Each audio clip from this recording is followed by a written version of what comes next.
Good evening, everyone. Welcome. We'd like to get our program started here in a few minutes.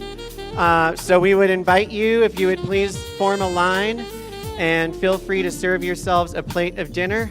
Once everyone is served, we will begin our program. The food is served, so please help yourselves.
Good evening again, ladies and gentlemen.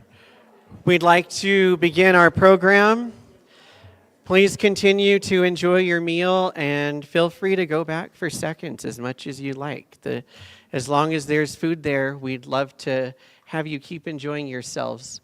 But we're going to get started with our program. So again, good evening, and I want to welcome you all to the 13th Annual Educator Hall of Fame ceremony here at Adams State University. I'm Dr. Curtis Garcia, and I have the honor of serving as a professor and director of the School of Education. Thank you.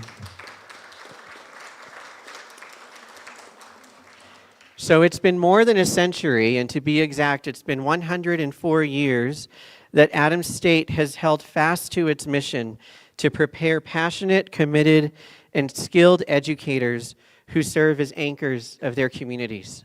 That is quite a legacy, and something that we're here to celebrate tonight. And so to kick us off, I'd like to introduce someone who is a part of that legacy, but also who has been one of our strongest supporters in keeping that legacy alive, and that is the president of Adams State University, Dr. David Tanberg.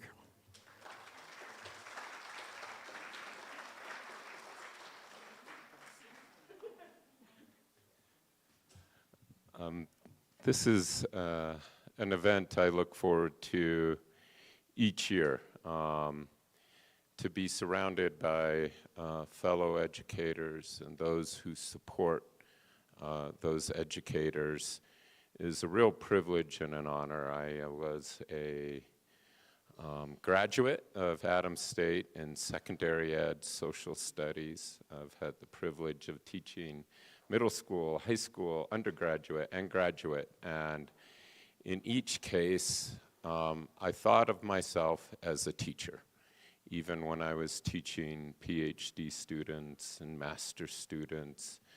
The title of professor was one I took a lot of pride in, but first and foremost, I've always seen myself as a teacher.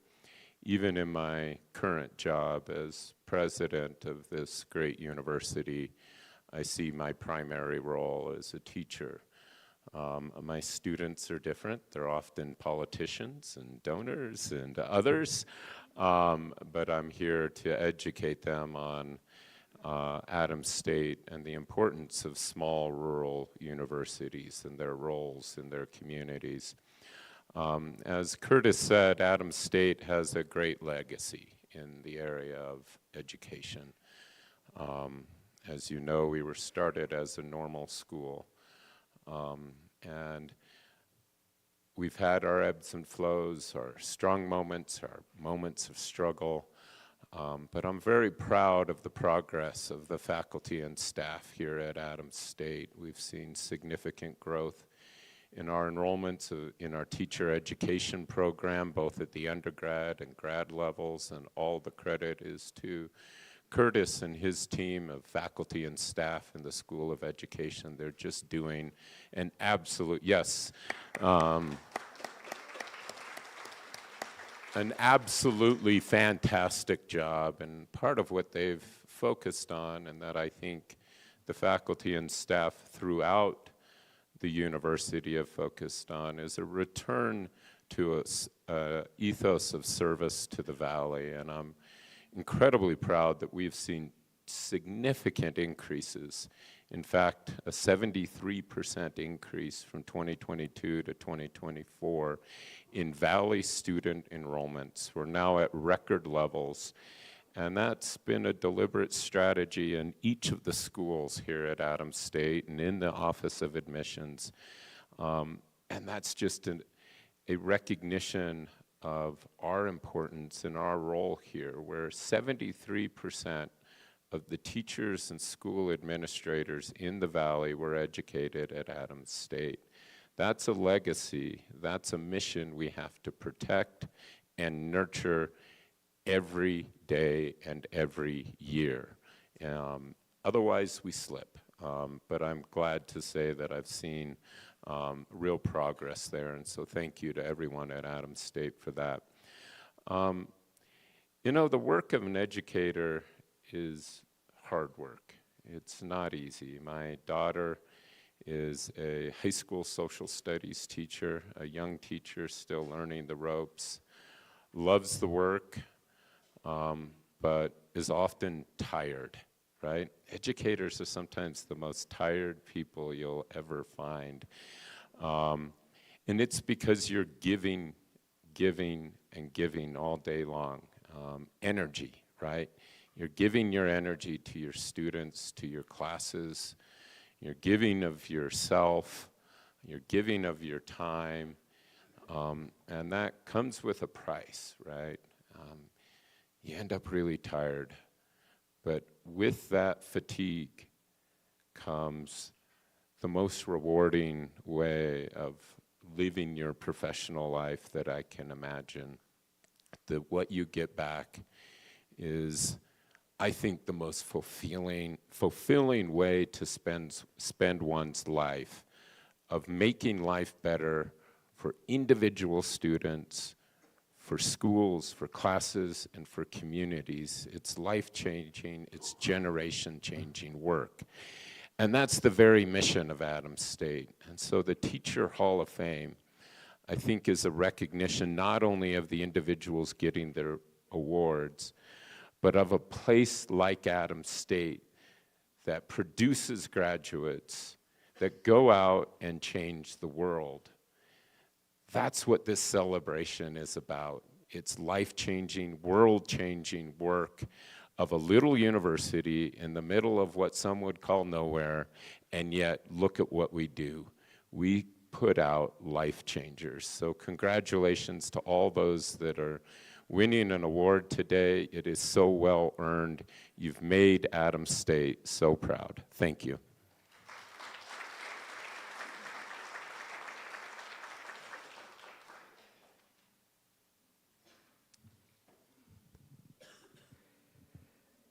So tonight we come together to celebrate something truly special. We're here to honor a remarkable group of educators, individuals who were nominated not only for what they taught, but for how they taught. They were nominated by loved ones, former students, colleagues, and community members, people whose lives were changed because these educators chose to show up every day with empathy, curiosity, and with a deep belief in human potential. And before we get started, I'd like to just take a moment to thank some of the many people who made this evening possible. So first, I'd like to thank and acknowledge Dr. Tanberg, as well as our provost, Margaret Dole, who are joining us this evening. Thank you for being here.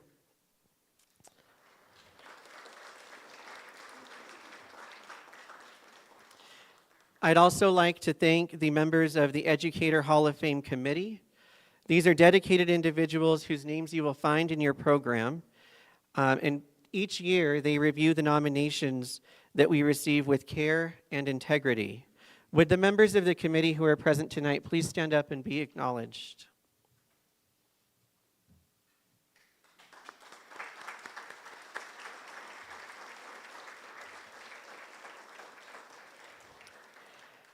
And a special acknowledgement goes to Ted Morrison, because it was Ted's vision that gave rise to this Hall of Fame over 12 years ago, and we are still benefiting from the tradition he started. So thank you very much, Ted.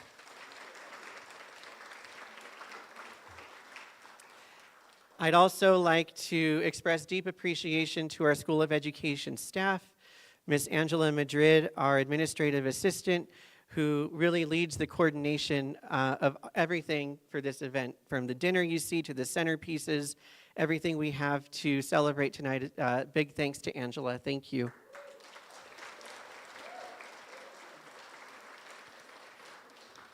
Also supporting Angela is our program assistant, Paul Clark. Thank you, Paul. Thank you to Jeremy Jaramillo and Jared Lucero for making this evening accessible to friends and family who are tuning in from afar. We're actually streaming live on YouTube right now, and it's thanks to their efforts that people can join in and watch this event from YouTube. So thank you.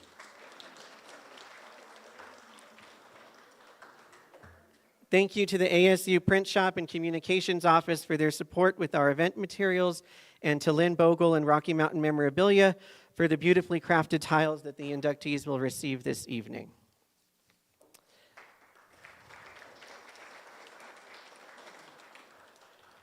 As you can see, it takes a village to make tonight happen, and we are so grateful for all the efforts of the folks to create this celebration.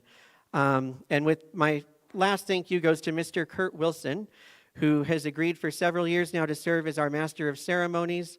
And thank you, Kurt. And one last thank you before I turn it over to Kurt, and that is to Michelle Wilson, who will be serving as our keynote speaker this evening. Thank you, Michelle. And so without further ado, I'd like to introduce our Master of Ceremonies, Mr. Kurt Wilson.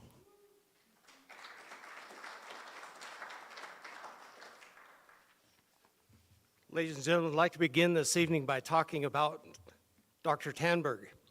I have the privilege of working with several Adams State students in different realms and in different capacities, and I happened to ask one recent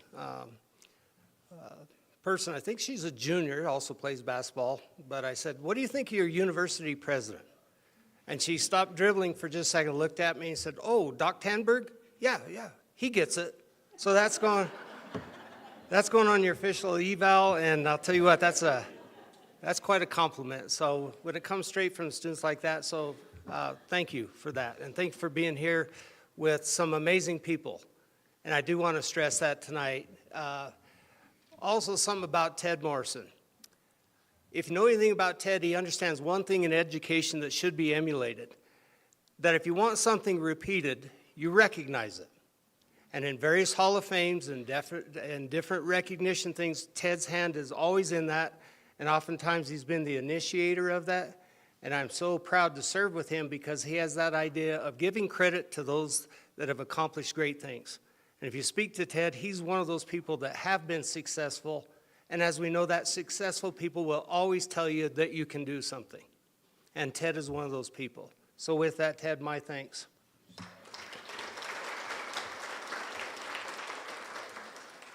Like others tonight, my own story began here, so what a privilege it is to serve, and I'll do the very best I can for some of the best people that you'll ever meet, whom we get to hear a little bit about tonight.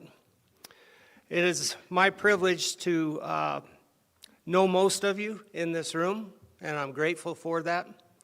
But tonight, let us focus on our guest speaker who has earned the privilege and the right to say what she has to say, and I respect her for that. A little bit about our guest speaker, Michelle Wilson. She was born and raised in Alamosa, Colorado. She earned her teaching degree from Adams State University, where she also received an endorsement in reading and later completed her master's degrees in linguistically diverse and educational leadership.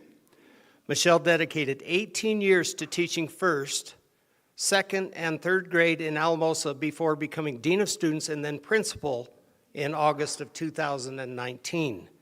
In recognition of her leadership and commitment to education, she was honored as the 2025 Colorado Elementary Distinguished Principal of the Year by the Colorado Association of School Executives.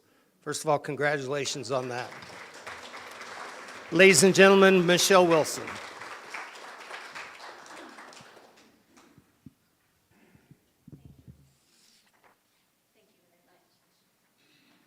So I'm a little bit shorter than everybody here, so I'm going to stand on my tippy toes. So I'm going to give you guys the more polished version, but first of all, just how wonderful is it to be here tonight with everybody celebrating such wonderful, exceptional leaders and educators in our community.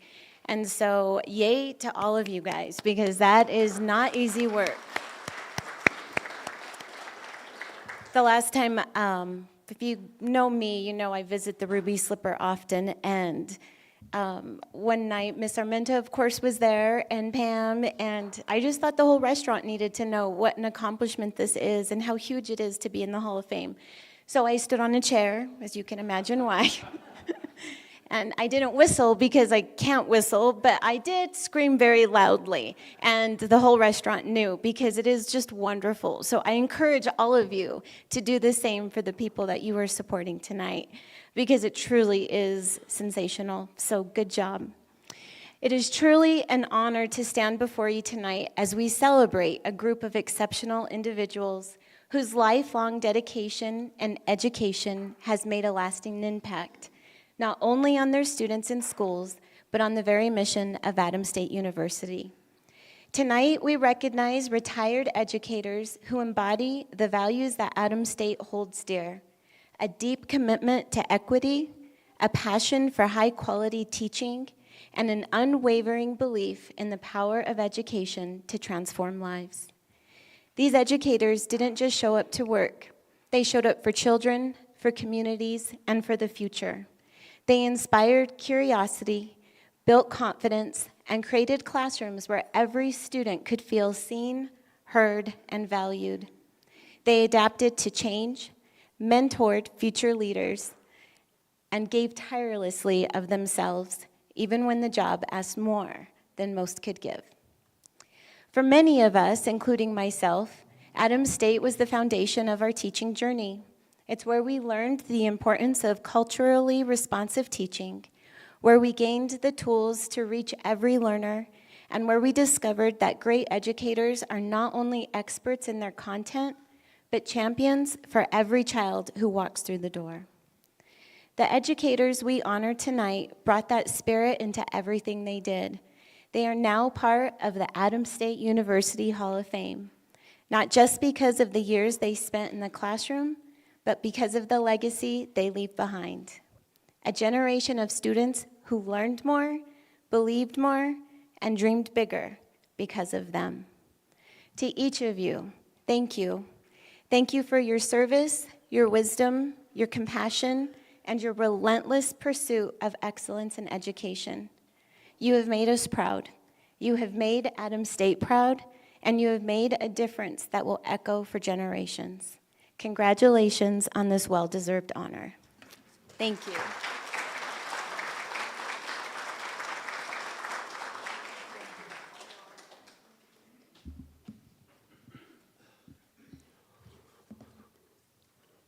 Michelle, I concur that they made the right pick for Principal of the Year. So congratulations on that.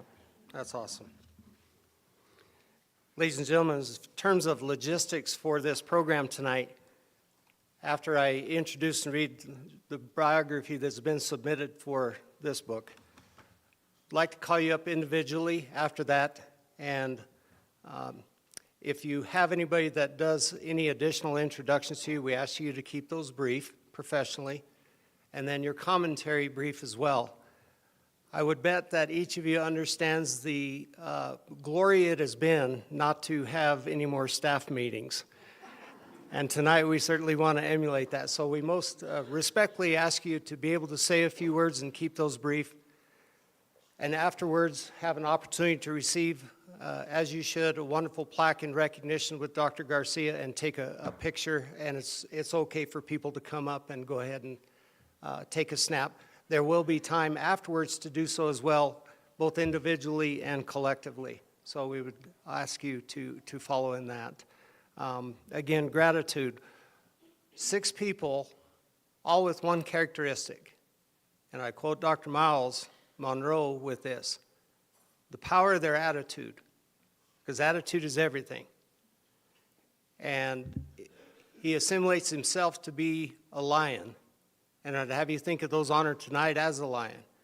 You know, the lion's not the fastest, and he's not the meanest, and he's not the smartest animal in the kingdom. But when he all shows up, everybody knows he has arrived. And respectfully, they pay attention. And that's what these leaders that we recognize tonight indeed are. An army of sheep led by a lion will always defeat an army of lions led by a sheep. That's how we think of you, and that's the honor that we give you this night. You can take a person with the right attitude and have them walk into a camp of depressed people, and in 20 minutes, you have them believing in the right cause for the right purpose with the right effort. And you'll see that in each of our honorees tonight. Inside your program, we will go in the order that they are listed, starting with our elementary educators. I have the honor and privilege of introducing Donna Armenta. Donna received her BA from Adams State College in 1989 and her MA in 1997. Donna has dedicated 29 years of service to the field of education. Donna's career path to becoming a teacher began as the third youngest of 9 children from Bloomfield, New Mexico. Around the age of 8 or 9 years old, she remembers telling her mom, quote, "I want to be a teacher when I get big." From the start of her schooling, Donna's family support provided her with the means to have the opportunity to be involved in summer, junior high, high school, and college athletics and activities. These experiences paved the way for her to become the teacher, athlete, and individual she is today. Donna's career started with a volleyball scholarship to Eastern New Mexico University in Portales, New Mexico, where she attended 1 year and subsequently transferred to Adams State with a volleyball scholarship. Good call. This was an honor and privilege, and she had received the Indoors Girls Best Athlete Award while attending high school indoor track meets. She was so excited to let her parents and family know that she had received a scholarship, it felt like the extra miles and hours of additional training were paying off. While attending Adams State, Donna participated in volleyball, track, and softball with great honor and pride. Unfortunately, she was plagued with the injury bug, which ended her athletic pursuit. Donna was given the greatest opportunity to do her student teaching with mentor teacher Judy Phillips, who had a profound impact on Donna and her career path. Ms. Phillips was a fantastic teacher who worked tirelessly daily in her classroom to provide the very best education, best quality learning for all students. Donna embraced the mantra and carried that with her when Donna was hired to take Mrs. Phillips' place as the K-2 physical education teacher at Polston Primary in 1989. Donna recalls, "I will never forget when Judy walked into Mrs. Bobicki's office, then principal, and said, 'I found the one.'" Donna continued to provide high-quality teaching to all her students. Donna's teaching craft continued to improve over the years, receiving recognition for Teacher of the Year twice, which in Donna's words was a very humbling honor. She embraced the new innovative teaching program for K-6 Spark. With the implementation of the program, she went on to become a Spark trainer and was given the opportunity to train teachers in the field of physical education that she loved. Donna mentored numerous Adams State student teachers and Betcher mentor teachers and coached volleyball, track and field, cross country for 15 years at Alamos High School. A comment from Donna, quote, "I am grateful for my journey as an educator. I was blessed to have this job, which I felt I had never had to work a day in my life when you love what you do," end quote. Introducing our first inductee, Donna Armenta.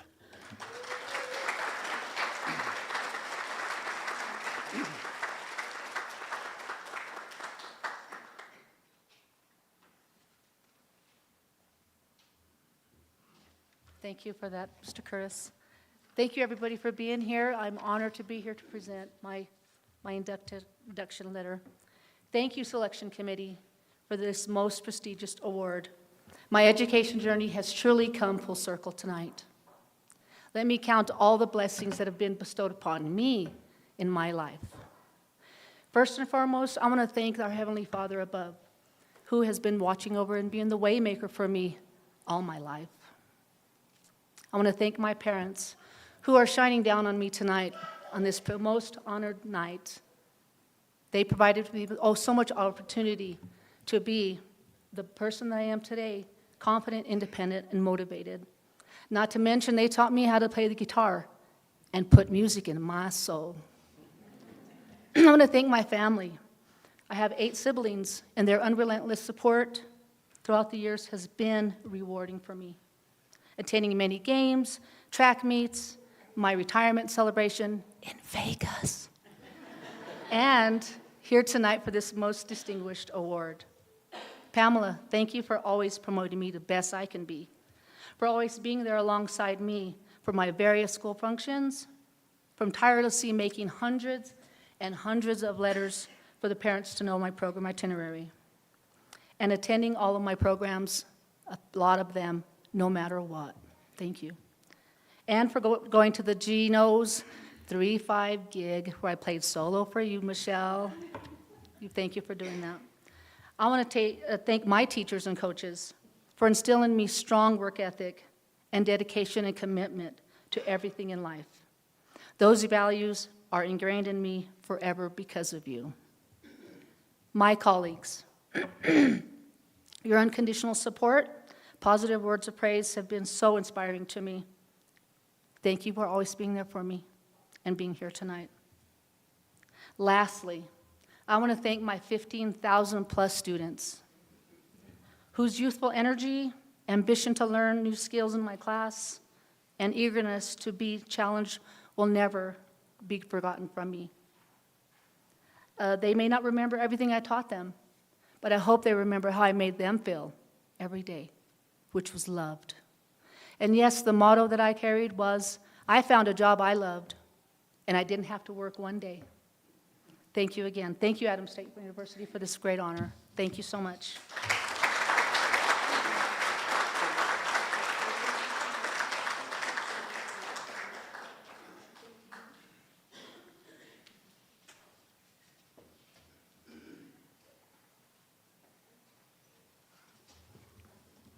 Our second inductee to the Elementary Educators Hall of Fame, Lila Whiting McIntyre. Lila graduated from Adams State College in 1968 with a BA degree in elementary education. In '85, she received her master's degree in special education from the University of Arizona. She has dedicated 32 years to education. Lila was born in Boulder, Colorado in 1940. Her father, Robert Whiting, became a missionary Episcopal priest for the San Luis Valley. She has two brothers, Bob and Jim, and a sister, Jane. Lila's mother, Florence Whiting, was posthumously inducted into the Educators Hall of Fame last year. After graduating from Alamosa High School, Lila attended college at Colorado State College in Greeley, Colorado, but later transferred to Adams State. She was thrilled with the change because of the smaller class sizes, more individual attention, and caring instructors. During her sophomore year, she got married and had two children, Debbie and Bob. After moving multiple times and going through a divorce, she and her children returned to Alamosa to finish at Adams State. Lila began teaching at Head Start and was later hired for a kindergartner position in Monterey, California. While there, she married and became mother to a 4-year-old named Colleen. Her husband, Joe McIntyre, worked for the U.S. Geological Survey, which caused the family to move to Lawrence, Kansas. Lila had opportunities for teaching kindergarten and loved it. Her constant goal was that every child would love school so much they would not wait to continue.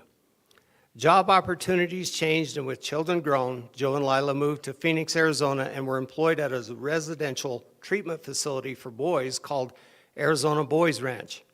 All the boys were considered emotionally handicapped, so after starting as a house parents and with the administrator realizing Lila's desire to teach, they were sent to Tucson so she could earn a master's degree in special education. They returned to Phoenix where Joe became a vocational teacher and Lila became an English teacher for an experience of a lifetime.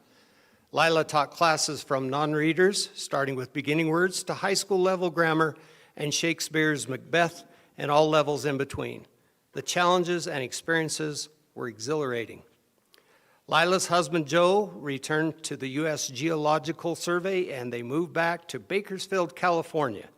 Lila was hired as an elementary special education teacher and spent the remainder of her career teaching in another environment in which she loved and excelled. She was awarded the Teacher of the Year Award in Bakersfield in 1999. Lila's family history at Adams State has been a source of pride. Her father, mother, two brothers, and two daughters graduated from Adams State. Her son, niece, and granddaughter also attended, making Adams State a family tradition. Ladies and gentlemen, I present Lila Whiting McIntyre.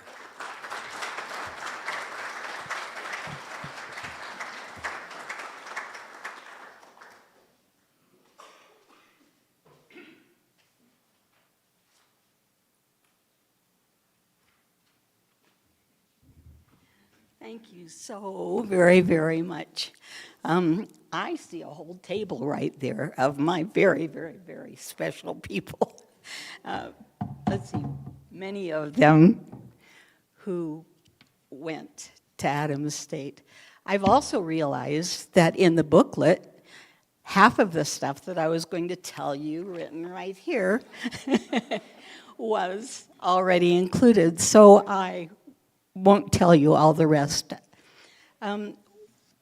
Certain things that I do want to tell you is that I started kindergarten at Adams State College. We had, for some reason, this kindergarten class over there. My husband and I were in the kindergarten class, and I have a picture of both of us in the kindergarten class at home. I went to all of my years of school in Alamosa, and then went to Greeley for 2 quarters, and my boyfriend at the time begged my parents to please let me come back to Adams State. Well, that was the very best thing that could ever have happened to me. I am so lost here because I've cut out a lot, so please. And so soon in my sophomore year, is that on? I guess it is. In my sophomore year, I got married, as it said, had 2 children, moved away and left Alamosa, and then later came back here to finish my education at Adams State, which was, again, such a blessing. My first job was Head Start, but then I got, oh, no, I have important things to say first. That's what elementary educators do, right? Secondary educators would never do this, just elementary educators. Okay. What I want to tell you is, it's interesting to think of some of the events that shaped my life. I was kind of a shy, insecure little girl through no fault of my supportive family. Some of the things that are still vivid in my mind are, in 1st grade, I remember my teacher standing over me, and she must have been a giant, and she had a yardstick in her hand, and she said, I'm sure it wasn't a yardstick, she said, "Lila, what is that? I have told you 1,000 times, what is that?" And I thought, please, dear God, tell me what it is. And by the grace of my parents, and maybe God, maybe a little of both, they must have talked to the principal, and I wasn't in that class any longer, so I didn't have to go through any more of that. But that's a memory that has stayed. In the 3rd grade, my teacher said to my class, "Guess who got the highest score on the achievement test scores in math?" And everybody was looking around to name all of the obvious people. And she said in a very surprised voice, "No, it was Lila." And I thought, I wonder why she said it that way. When I was a freshman in high school, I was quiet and chubby.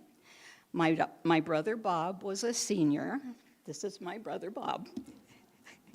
He was popular and accomplished in every area. When some people met me, they would kind of look amazed and say, "You're Bob Whiting's sister?"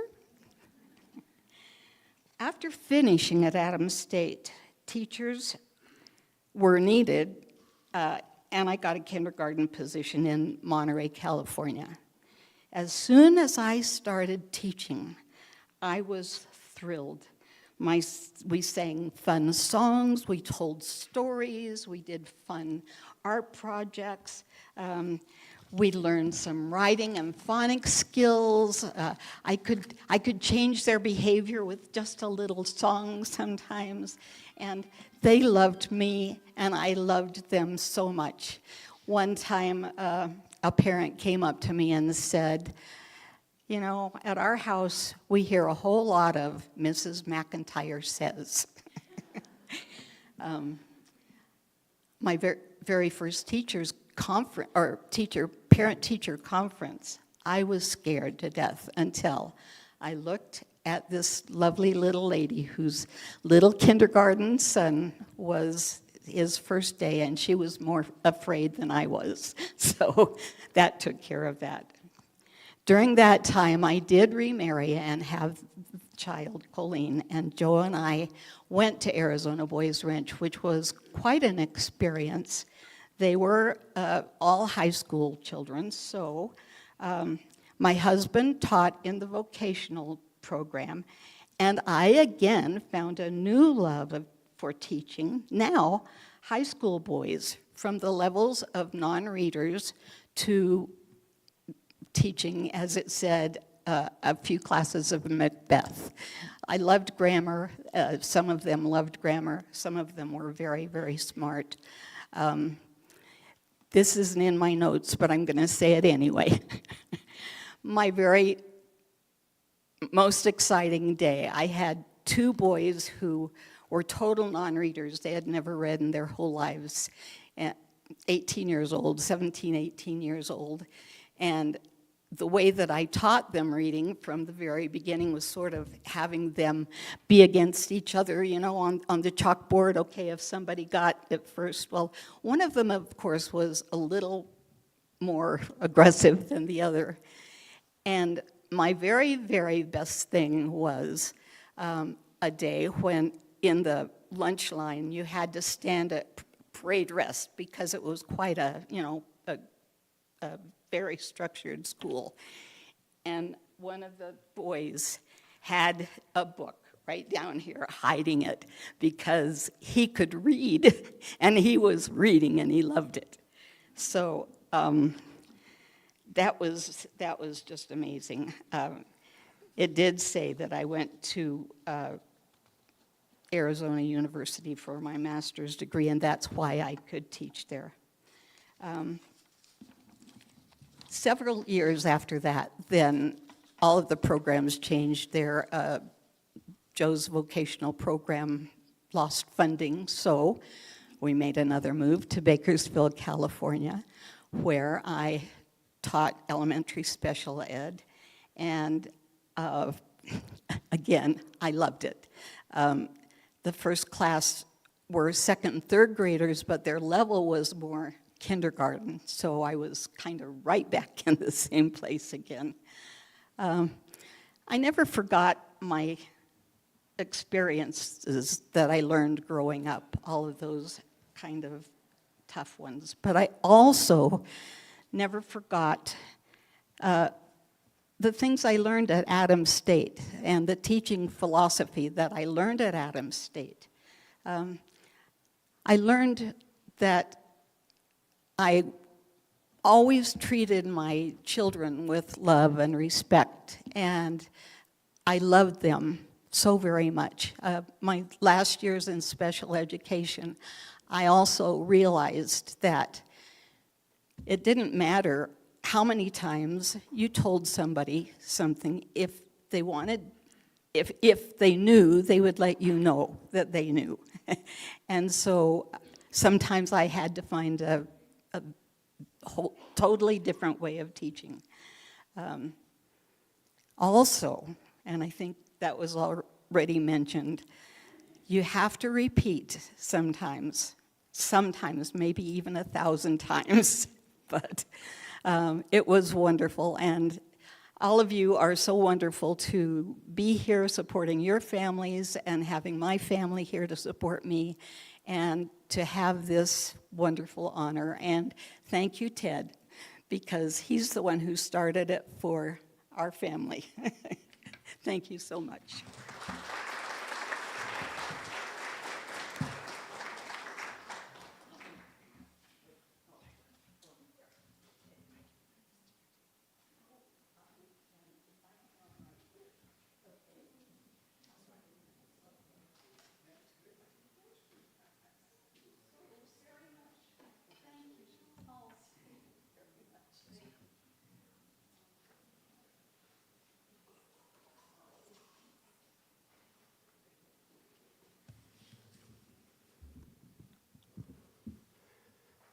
elementary teachers, by their very nature, and I don't know if it's their mannerisms or their eye contact or whatever it is, did you notice when she started asking questions, I was standing back there, suddenly I felt compelled to try and answer them or something.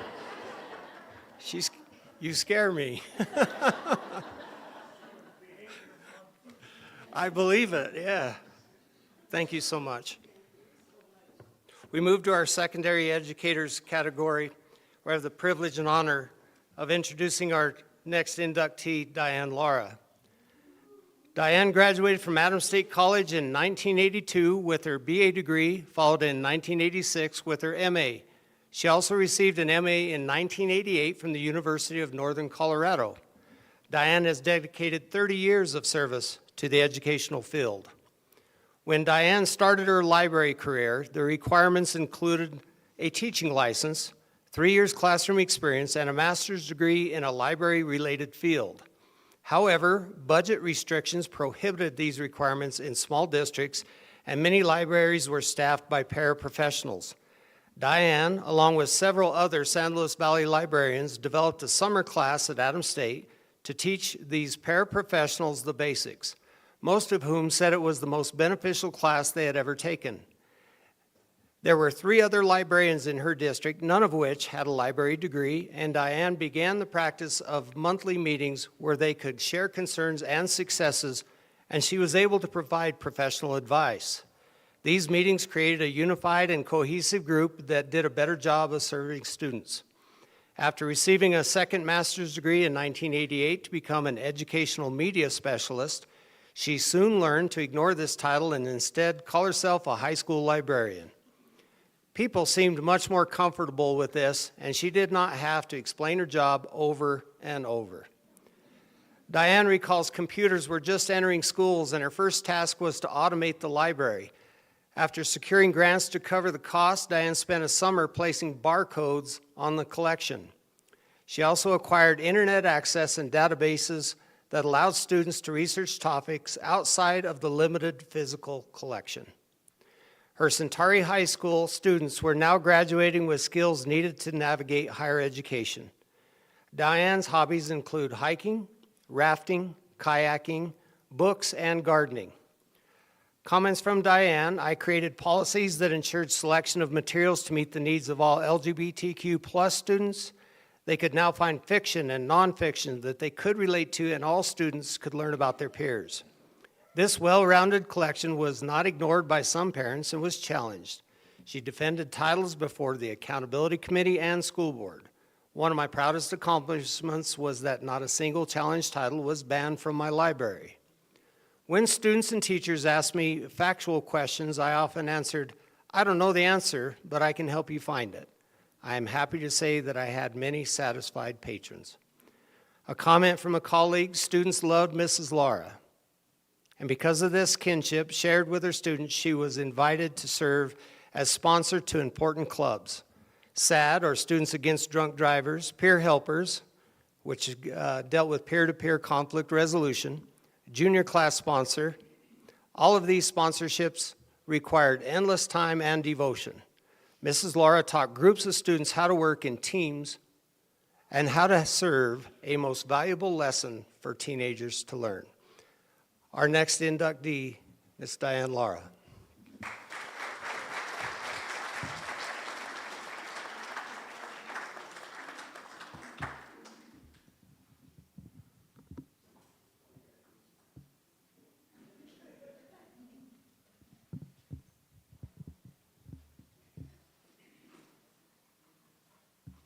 Thank you. My name is Placido Gomez, and together with Professor Kathleen Chavez, we nominated Diane for this award. And we knew she was a little too humble, so we asked if we could introduce her. And thank you, Angie, for letting us. 3 minutes. 3 minutes, she says, and that's it. We'll cut you off.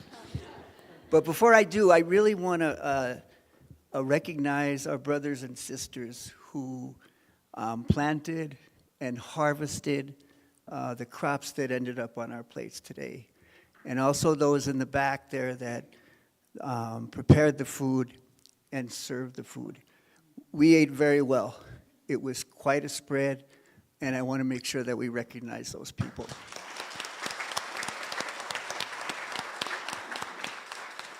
So Kathleen and I, when we learned we were limited to 3 minutes, we got together and we thought, how can we recognize 30 years of extraordinary service in 3 minutes? And together we realized we only need 3 words. Hall of Fame. Hall of Fame. You're in the Hall of Fame, baby. And it's a tribute to Adam State, Dr. Tanberg, Dr. Garcia, Ted, and those people that kept this alive. All of you, it's what happens in our society, right? When you're the best of the best, and you spend a career of service. So I really want to thank you for that. Kathleen, who taught with Diane for a professional life, has a few words.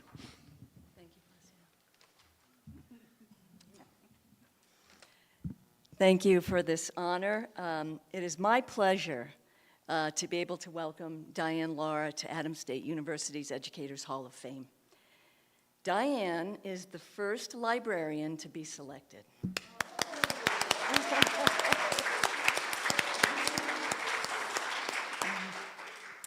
I have known Diane Lara for over 30 years as a colleague, as a friend, and a neighbor. As tenured faculty to the North Conejo School District, Diane never wavered in her 30 years of educational service. Her contributions to the livelihood and health of our community continue to be practiced today. She had the gift of entering any circle of communication and leading people towards solutions. She was always a trusted voice of reason and often called upon to do what was right educationally. Diane Lara's ability to understand the complex layers of education positioned her to serve as a mentor to students, faculty, administration, and community.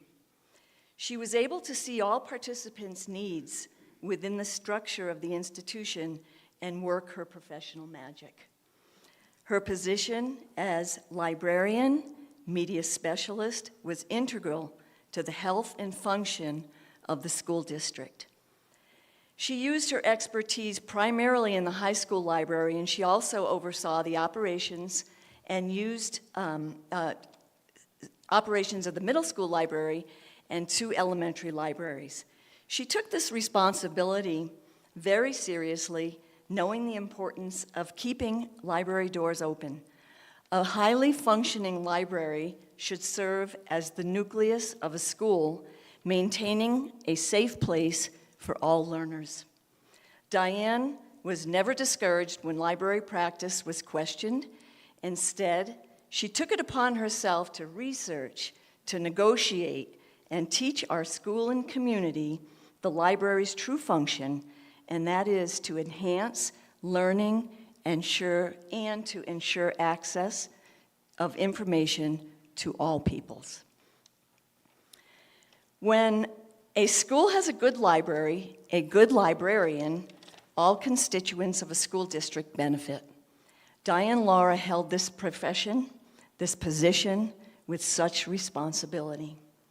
Broadly, Diane guided faculty in their professional, pedagogical growth, and exemplary ability to work with diverse populations.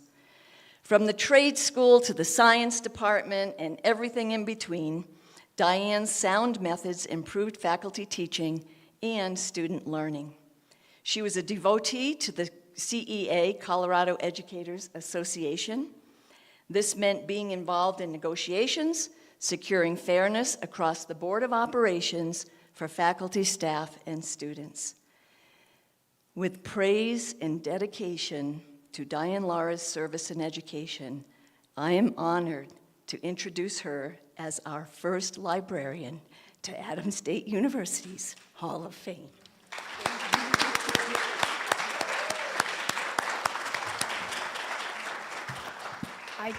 I just want to say that I don't want my lack of a speech from myself to indicate I'm just so honored, and I don't want you to think that I'm not. So thank you very much to everybody that was involved in choosing me for the Adams State Educators Hall of Fame. Thank you.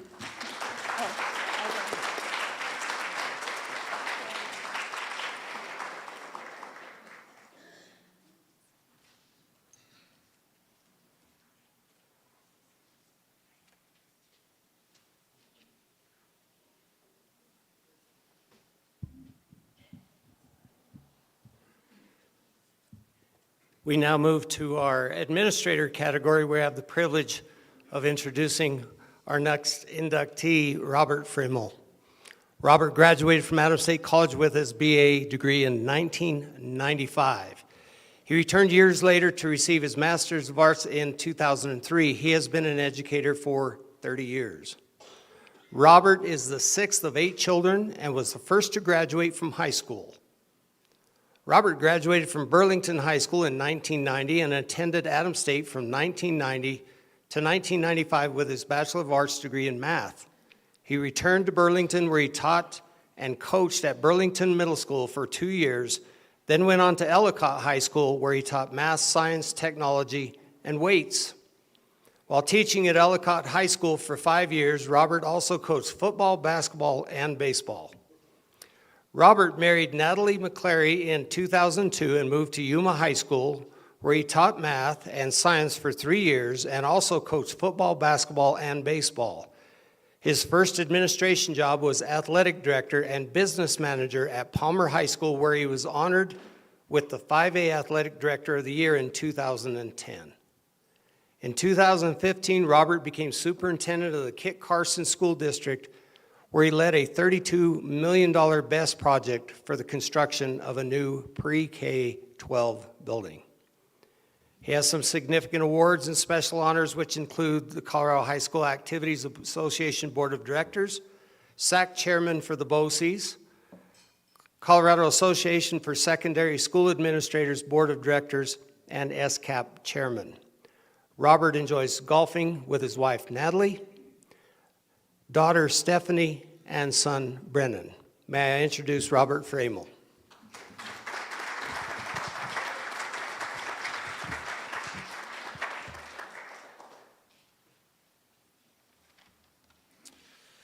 So you might not know, Mr. Wilson was teaching and coaching when I student taught at Centauri, and he had an expression, be brief, be bright, and be gone, and so I will do my best.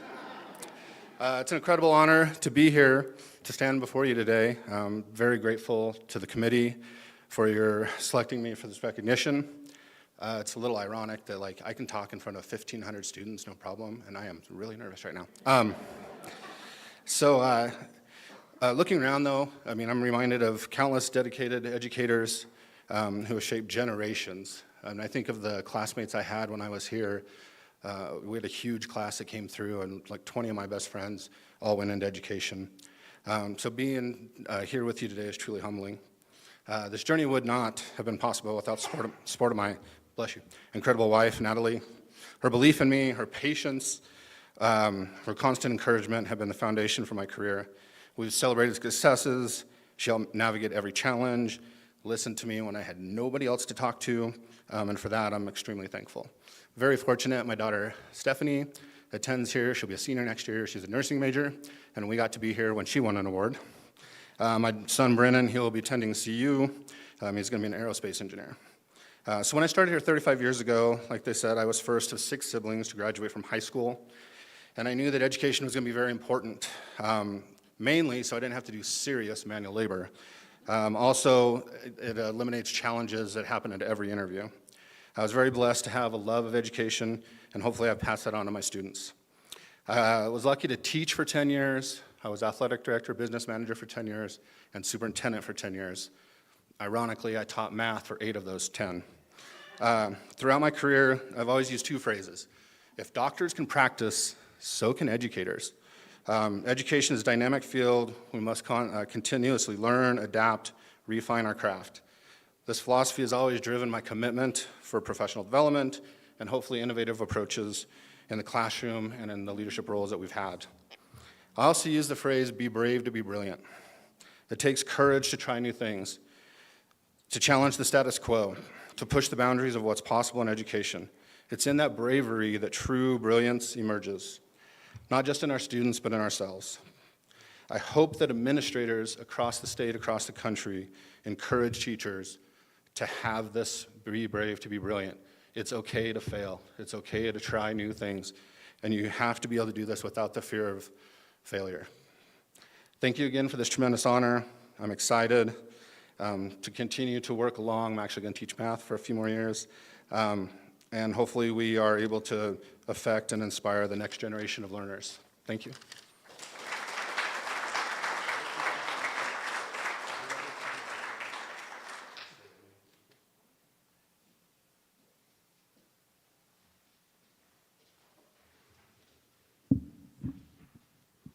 It's an honor and privilege to recognize our next inductee to the administrator category, Robert Whiting.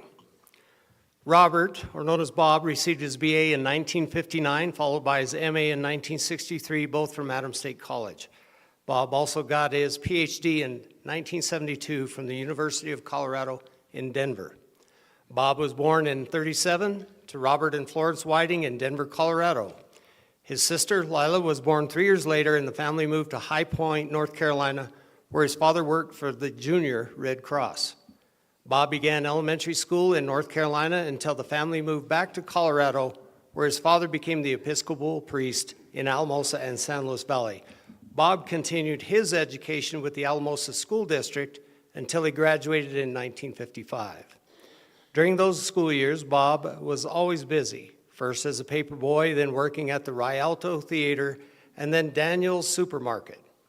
During his high school years and college, Bob was active in music programs. Upon receiving his master's degree, he accepted a position at Kamehameha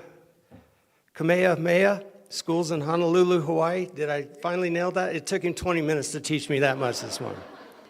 He taught high school English for 6 years, from 63 to 69, before returning to Colorado to earn a PhD from the University of Colorado in Denver. While in Denver, he met his soon-to-be wife, Marilyn.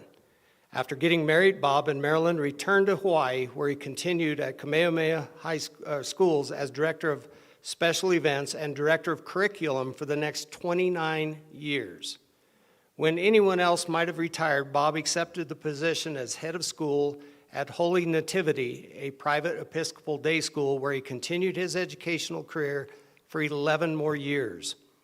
For most of his professional life, Bob was a devotee of servant leadership, a philosophy that addresses the quality of people and their work within the spirit of community. In education, it involved meeting the educational needs of students and the professional and organizational needs of teachers and staff to bring out the best in all of them. In one of Bob's first administrative assignments, he was appointed as the director of soon-to-be-completed high school library learning center. It then brought together two separate and long-standing libraries and also included elements new to the school, including centers for student graphics production, a student video production student and a computer center, and to serve 1,800 students and faculty in the high school. Bob spent all of his professional years in Hawaii. However, he never forgot, through his BA and MA degrees earned at Adams State, the groundwork laid for all of his achievements. May I introduce Mr. Robert Whiting, Doctor.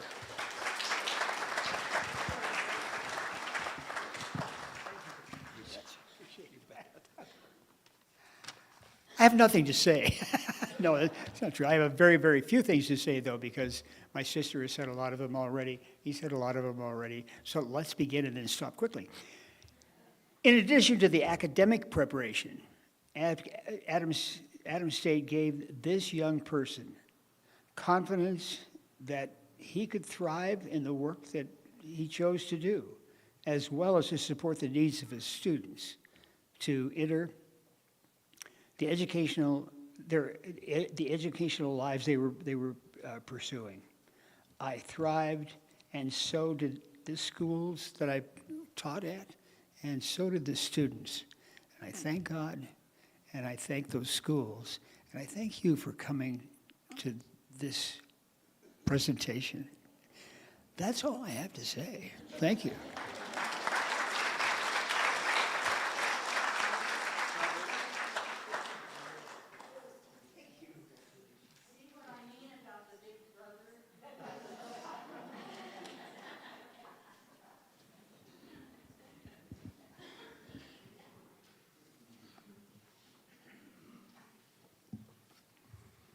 Our final category and final recipient tonight of induction to the Adams State Hall of Fame, Educators Hall of Fame, is J. Thomas Gilmore, PhD. J. Thomas received his Bachelor of Arts from Adams State College in 1967 and his Master of Arts in 1968. He also earned a PhD from Colorado State University in 1976. Dr. Gilmore has dedicated 30 years of service to the education profession. Awards and accomplishments include, and long they are and should be, 78 through 93, Professor and Dean for the School of Business, 93 through 94, Associate Vice President of External Affairs and Dean of Business, 95 through 2003, Adams State University President, 2006, Adams State Willis Fassett Award, 2020, Adams State Billy Adams Award, Economic Development Specialist, Southern Colorado Economic Development District, founding member of a 500-member national business accrediting organization, External Business Program Review for the Black Hills State University and Southwestern Oklahoma State University, Board of Directors for the SLV Bank, Chairman for Audit Committee, and Chair of the Board for several years, and developed Executive in Residence program for the School of Business, where senior executives of major corporations visited campus and gave seminars to business students. A comment from a colleague. Tom spent his entire professional career at the college, starting as a faculty member in the School of Business in 1973 and retiring as president of the college in 2003. Dr. Gilmore is married to Pat, class of 1968. Their two sons, Jeff, class of 1994, and Mark, class of 1998, graduated from Adams State, as well as many of their nieces and nephews. Dr. Gilmore, thank you. It's nice to see a former president here as well, from a former student. We have the honor of introducing you tonight. Dr. Gilmore.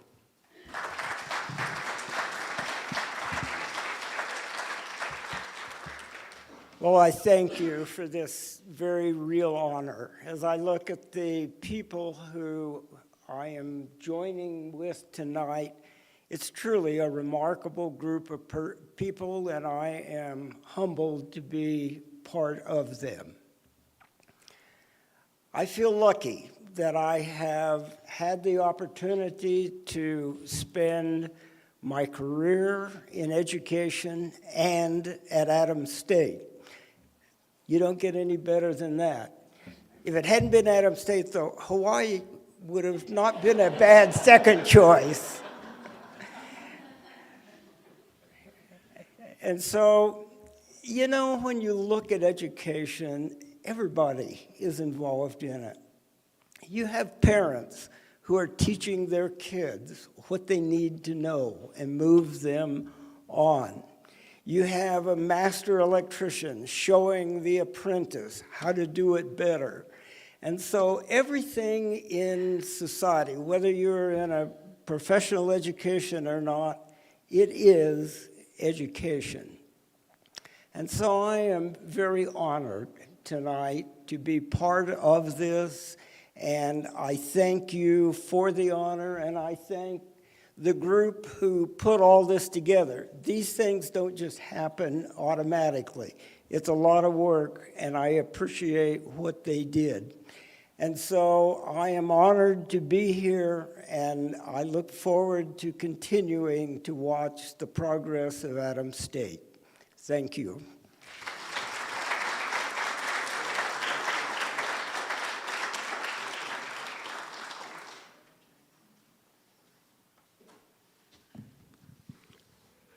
Before closure, I'd have you take a look in the program tonight at the 13 years of previous recipients of this distinguished honor. With our gratitude, the six tonight join that fantastic group of people.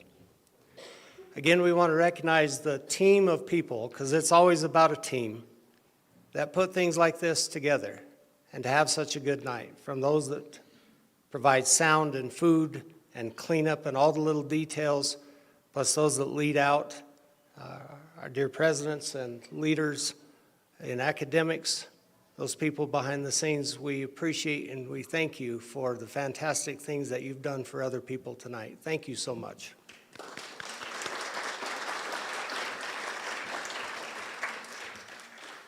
Closing comments. If you notice, there's two type of mentalities, one of which you saw in all six of these individuals, and something you saw in none of them. First of all, what you saw in none of them is that scarcity mentality. None of them mentioned it was about me, or I did this for my purposes, or for any credit or glory or honor. It was always the abundance mentality, the opposite. It was always about somebody else, for their cause and for their benefit. So we are grateful to you for that characteristic which you share, which undoubtedly has been passed to hundreds upon thousands of people, to look outside themselves and make life better for someone else and to have impact. Webster's defines opportunity as the favorable combination of time, circumstances, and place. So we thank you for taking that opportunity and making something of it with gusto and with pride and with effort. Thank you for your travel tonight. Please be safe as well as you go. We'd like you to get back home safely. Afterwards, we would invite all inductees up here for a group photo, and that would allow each of the families to get whatever individual photos and group photos they would like. And you can stick around and discuss and rehash old problems if you wish. If you don't, that is fine too. But ladies and gentlemen, we thank you for your attendance and support of each other, but also of Adams State and for what it stands for, because great stories do begin here. Thank you.